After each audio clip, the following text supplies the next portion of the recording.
నమస్తే. Welcome to our channel. Senior journalist Damu Balaji garu ఉన్నారు. వారితో మాట్లాడదాం. సార్ నమస్తే సార్. నమస్తే అండి. మోహన్ బాబుకి సుప్రీంకోర్టు బెయిల్ రిజెక్ట్ చేసింది సార్. అసలు ఎందుకని సుప్రీంకోర్టుకి ఈయన ఏం పిటిషన్ వేసుకున్నారు, ఎందుకని రిజెక్ట్ చేసింది, ఈయన అరెస్ట్ అయ్యే అవకాశాలు ఉన్నాయన్నట్టు చెప్తున్నారు. అసలు ఏంటి సార్ ఈ కేసు?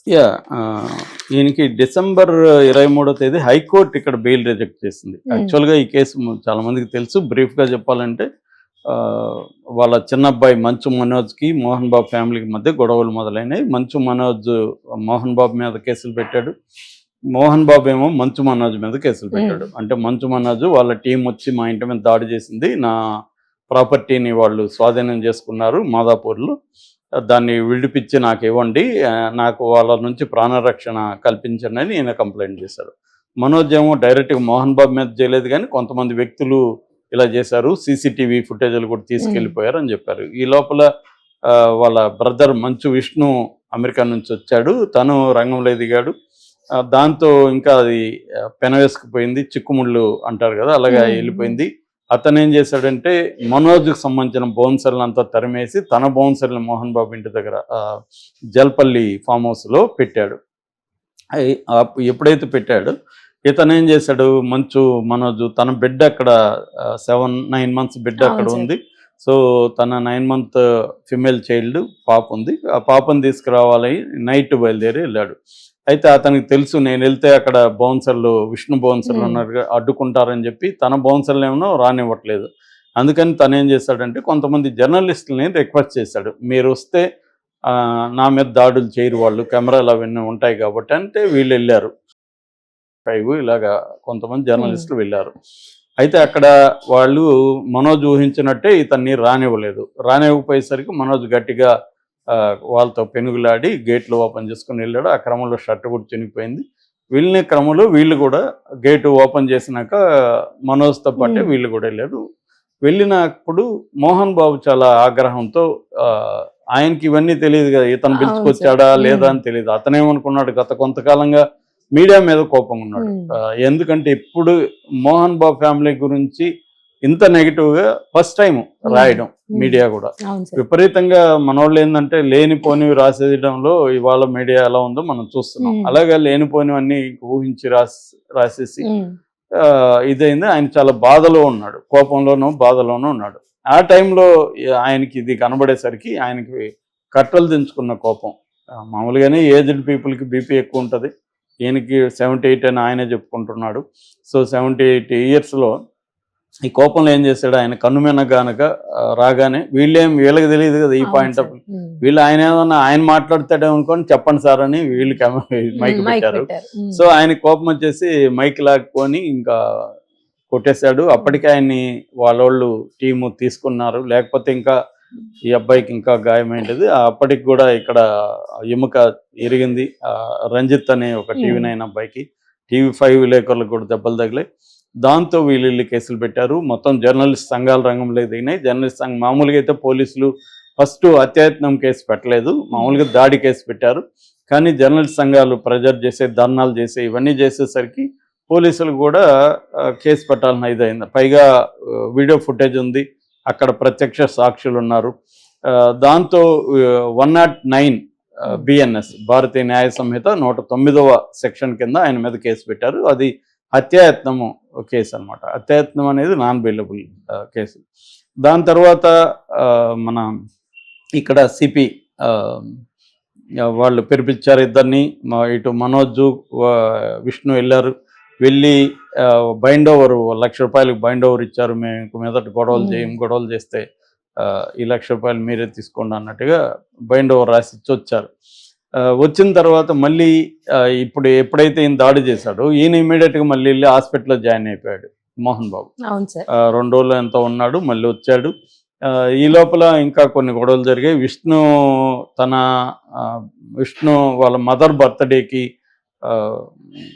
మన మనోజ్ చేస్తున్నప్పుడు అతను వచ్చి డీజిల్లో చక్కెర పోసి ఇబ్బందులు పెట్టాడు అనేది మళ్ళీ ఇతను కేసు పెట్టాడు. ఇతని మీద వాళ్ళు మళ్ళీ కేసు పెట్టారు. ఈ లోపల మదర్ కూడా మనోజ్ తప్పు అన్నట్టు ఈమె చెప్పింది, ఆమె దగ్గర బలవంతంగా చెప్పించారని మళ్ళీ మనోజ్ ఆరోపించాడు. ఈ లోపల ఏమైంది, అక్కడ తిరుపతి దగ్గర విద్యానికేతన్ దగ్గరకి సుమన్ టీవీ విలేకరులు వెళ్తే వాళ్ళని కిడ్నాప్ చేసి లోపల పెట్టి వాళ్ళ మీద దాడి చేసి ఆ కెమెరాను ధ్వంసం చేసి ఆ కేసు ఒకటి ఉంది అక్కడ. ఇవన్నీ జరగడంతో మోహన్ బాబు దగ్గర 2 గన్స్ ఉంటే ఒకటేదో 303 రైఫిల్, ఇంకేదో పిస్టల్ ఏదో ఉన్నట్టుంది. ఈ రెండింటినీ కూడా చిత్తూరు జిల్లాలో ఉండి రెండింటినీ స్వాధీనం చేసుకోవడానికి పోలీసులు ఇది ఇచ్చారు, చేసుకున్నారు. ఈ లోపల మోహన్ బాబుని విచారణకు పిలిస్తే ఆయన నాకు హెల్త్ బాగాలేదన్నాడు. చివరికి అసలు ఇండియాలో ఉన్నాడా లేదా అన్న సందేహం కూడా వచ్చింది. ఈ కాంటెక్స్లో ఆయన అరెస్టుకు రంగం సిద్ధమవుతుందన్న వార్తలు వచ్చాయి. దాంతో ఆయన ఏం చేశాడంటే హైకోర్టులో ముందస్తు బెయిల్కి అప్పీల్ చేశాడు. ఈ లోపల ఆయన తెలివిగా ఏం చేశాడంటే రంజిత్ని పోయి కలిశాడు హాస్పిటల్లో. వాళ్ళకి సారీ చెప్పారు, దానికి ఆయన ఖర్చులు మిగతా కాంపన్సేషన్ ఏదో కట్టిస్తామన్నారు. దాంతో వాళ్ళు సైలెంట్గా ఉన్నారు. కంప్లైంట్ అయితే విత్డ్రా తీసుకోలేదు, సైలెంట్గా ఉన్నారు. సో ఈ క్రమంలో మీడియా యాజమాన్యానికి కూడా ఈ TV9, TV5 యాజమాన్యానికి కూడా ఆయన పర్సనల్గా ఫోన్లు చేసి సారీ చెప్పాడు. ఈ ఇష్యూలో మాత్రం మోహన్ బాబుకే పబ్లిక్ నుంచి కూడా సింపతి వచ్చింది. ఆయన ఏదో వాళ్ళ కుటుంబ సమస్యలు, కొడుకులు, ఆస్తులు, ఆయన ఆల్రెడీ ఇబ్బందుల్లో ఉంటే మీడియా వాళ్ళ ఇంట్లోకి ఎందుకు వెళ్ళింది నైట్ టైము? ఎవరైనా ఇంట్లోకి మీడియా వస్తే గమ్ముంటారు. రెండోదోడు మీడియానైనా లేకపోతే దుష్ట శక్తులు కూడా మీడియా ముసుగులో వెళ్ళొచ్చు కదా, మీరెందుకు వెళ్ళారు ఆ టైంలో అని మీడియా మీద, రెండోది మీడియా అతి మీద అందరికి కోపం ఉంది ప్రజలకి. అందువల్ల ఈ విషయంలో మాత్రం పబ్లిక్ సింపతి మోహన్ బాబు వైపు ఉంది. పబ్లిక్ సింపతి అనేది సరిపోదు కదా, లీగల్ గా ఎలా ఉండాలి. సో ఈయన లీగల్ గా ముందస్తు బెయిల్కి వెళ్ళినప్పుడు కోర్టు ఈయనకి ముందస్తు బెయిల్ ఇవ్వలేదు. ఎందుకంటే ఇది అత్యయత్నము, గట్టిగా పబ్లిక్ ప్రాసిక్యూటర్ ఆర్గ్యూ చేయడం వల్ల ఈయనకి ముందస్తు బెయిల్ రాలేదు. రాకపోయేసరికి ఈయన కొద్ది రోజులు ఎక్కడో మిస్ అయినట్టుగా ఉన్నాడు, కనబడలేదు చాలా రోజులుగా. అయితే ఇప్పుడు ప్రశ్నలు ఏమొస్తున్నాయంటే, అల్లు అర్జున్కి సంబంధం లేకపోయినా ఆయన జస్ట్ వెళ్ళాడు అంతే, ఆయనకి చనిపోయిన ఆమెకి సంబంధం లేదు.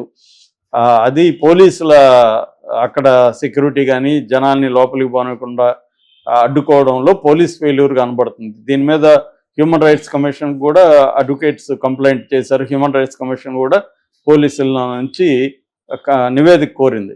ఈ కాంటెక్స్లో అల్లు అర్జున్ మాత్రం అరెస్ట్ చేసి జైల్లో పెట్టి అతన్ని ఏదో పెద్ద దోషులాగా చిత్రీకరించడానికి సాక్షాత్తు ముఖ్యమంత్రి అసెంబ్లీలో మాట్లాడుతున్నాడు.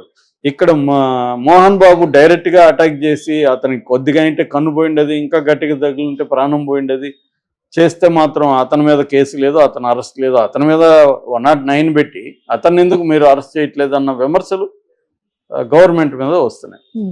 ఈ నేపథ్యంలో ఇప్పుడు తను కానీ బెయిల్ కానీ రాకపోతే ఖచ్చితంగా అరెస్ట్ చేయాల్సిన ప్రెజర్ గవర్నమెంట్ మీద ఉంటుంది, లేకపోతే పక్షపాతం క్లియర్ కనబడుతుంది. అందుకని మోహన్ బాబు ఇప్పుడు సుప్రీంకోర్టుకు నిన్న ముందస్తు బెయిల్ వేశాడు. అంటే ఈ హైకోర్టు ఆదేశాలను ధిక్కరిస్తూ పిటిషన్ వేశాడు ముందస్తు బెయిల్ ఇవ్వమని.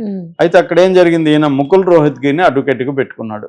అక్కడ మామూలుగా ఏం జరుగుతుందంటే కోర్టులలో ఇప్పుడు ఒక దగ్గర లిస్టింగ్ ఉంటుంది. ఆ లిస్టు ప్రకారం ఆ రోజు ఫైల్స్ చూస్తారు జడ్జెస్.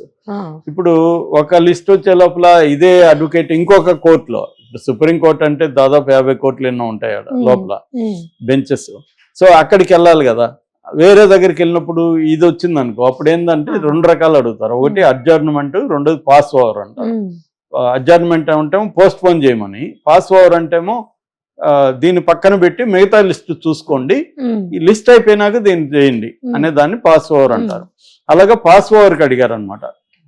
ఎందుకంటే ముకుల్ రోహిత్ వేరే దగ్గర ఉన్నాడు, కానీ కోర్టు ఒప్పుకోలేదు పాస్ ఓవర్కి. అలా పెట్టడానికి లేదు, ఇప్పుడే రావాలని. దాంతో గురువారానికి పోస్ట్ పోన్ చేశారు. అయితే గురువారానికి పోస్ట్ పోన్ అయితే ముకుల్ రోహిత్కి మళ్ళీ వచ్చాడు. అక్కడి నుంచి వచ్చి, సార్ ఇప్పుడు నేను వచ్చాను కదా నాది చూడండి అంటే, అట్ట కుదరదు, గురువారం రండి అని చెప్పింది కోర్టు. మామూలుగా పాస్ ఓవర్లు అనేవి జరుగుతుంటాయి, ఇవన్నీ రెగ్యులర్గా జరిగే కార్యక్రమాలు. కానీ ఒక్కోసారి కోర్టు కూడా నమ్మాలి నిజమైన కారణంతోనే పాస్ ఓవర్ అడుగుతున్నారని. కోర్టు కన్విన్స్ కాలేదనుకో పాస్ ఓవర్ని రిజెక్ట్ చేయొచ్చు. కోర్టు పెరగేటివ్ అది, అంటే కోర్టుకు ఉండే హక్కు. సో అలాగా ఇప్పుడు కోర్టు గురువారానికి పోస్ట్పోన్ చేసేసింది. సో గురువారం వరకు ఈయనకి బెయిల్ లేదు. ఈయన్ని గురువారం లోపల అరెస్ట్ చేయాలనుకుంటే చేసేయచ్చు, అడ్డేం లేదు. కానీ పోలీసులు కూడా చేయట్లేదు. అంటే ఇక్కడ ఏదన్నా జరిగిందా బ్యాక్ ఎండ్లో అనే ఒక డౌట్ కూడా ఉంది. అంటే మోహన్ బాబు ఏమన్నా